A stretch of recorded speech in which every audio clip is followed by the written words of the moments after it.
एक लंबे स्ट्रगल के बाद भारत को आज़ादी मिली। भगत सिंह, आज़ाद, राजगुरु, सुखदेव, महात्मा गांधी और सुभाष चंद्र बोस जैसे नाम इसके नायक बनकर उभरे और इतिहास के पन्नों में दर्ज भी हुए। वहीं कुछ नाम गुमनामी के अंधेरे में कहीं खो से गए।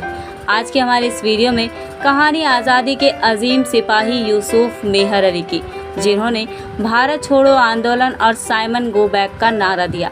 आज़ादी के लिए कई बार ये जेल भी गए। यूसुफ मेहर अली का जन्म 3 सितंबर 1903 को हुआ। उनके पिता बॉम्बे के एक बड़े बिजनेसमैन थे।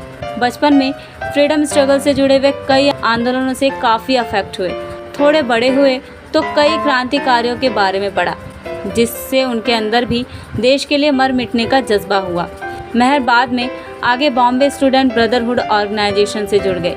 पढ़ाई के साथ साथ वे कई आंदोलनों में बढ़ चढ़कर हिस्सा लिया करते थे।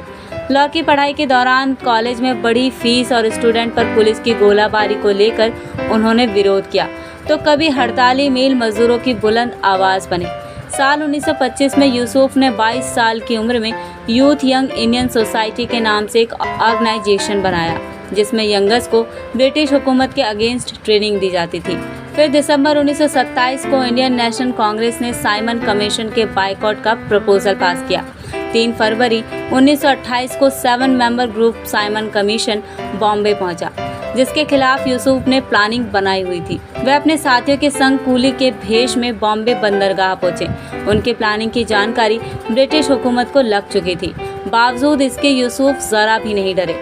वहां पहुंचकर उन्होंने साइमन कमीशन के मेंबर का विरोध काला झंडा दिखाकर किया। इसके साथ ही साइमन गो बैक के नारे लगाए। उन पर लाठियां चार्ज भी हुई। उनको और उनके साथियों को लहूलुहान कर गिरफ्तार भी किया गया। अंग्रेजों की कार्रवाई के बावजूद यूसुफ के अंदर देश को आज़ाद कराने का जज्बा और जोश कम नहीं हुआ। वहीं यूसुफ का ऑर्गेनाइजेशन भी तेजी से बढ़ता रहा। साथ ही उनके साथ कई क्रांतिकारी युवा भी जुड़ने लगे। उन्होंने लीडर ऑफ इंडिया नाम से एक किताब भी लिखी। इसके बाद यूसुफ ने सविनय अवज्ञा और दांडी सत्याग्रह आंदोलन में बढ़ चढ़कर हिस्सा लिया। इसके रिजल्ट में उन्हें 1930 में गिरफ्तार कर 4 महीने का कठोर कारावास दिया गया। जेल से रिहा होने के बाद उन्होंने जयप्रकाश नारायण, नरेंद्र देव और अशोक मेहता जैसे क्रांतिकारी नेताओं से मुलाकात की और इसके बाद ही वे कांग्रेस सोशलिस्ट पार्टी में शामिल हो गए। फार्मर्स कोऑपरेटिव और ट्रेड यूनियन को मजबूत बनाने के लिए उन्होंने हर संभव प्रयास किए। उन्होंने साप्ताहिक मैगजीन वैनगार्ड शुरू की, जो लोगों के अंदर आज़ादी के लिए जोश भरने का काम करती थी।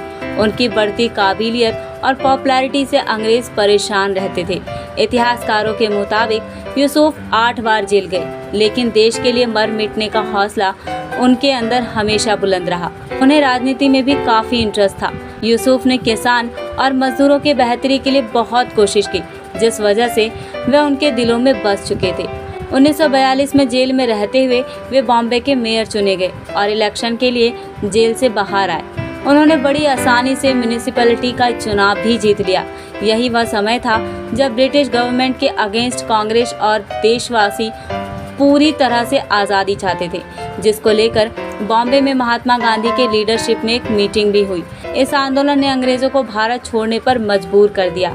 इस आंदोलन को नेशनल वाइड आंदोलन का रूप देने के लिए यूसुफ ने क्विट इंडिया नाम की एक पुस्तक भी लिख डाली, जिसकी कई कॉपियां हाथों हाथ बिक गई थी, जिस वजह से उन्हें फिर से जेल में डाल दिया गया।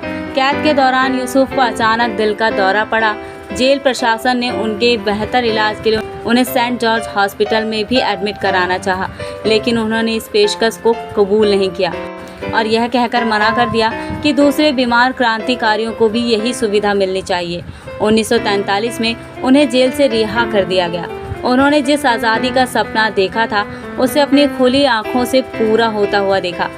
उन्होंने मार्च 1948 में सोशलिस्ट पार्टी की तरफ से बॉम्बे लेजिस्लेटिव असेंबली का चुनाव भी जीता।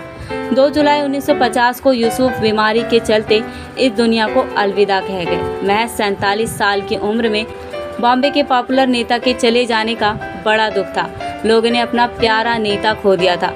उनकी अंतिम यात्रा में भारी तादाद में लोग शामिल हुए थे। शायद यही उनकी सबसे बड़ी पूंजी थी। यूसुफ मेहर अली भले ही हमारे बीच नहीं हो, लेकिन इतिहास में उनकी कुर्बानी को भुलाया नहीं जा सकता। वीडियो पूरा देखने के लिए शुक्रिया दोस्तों, मिलते हैं अगले वीडियो में।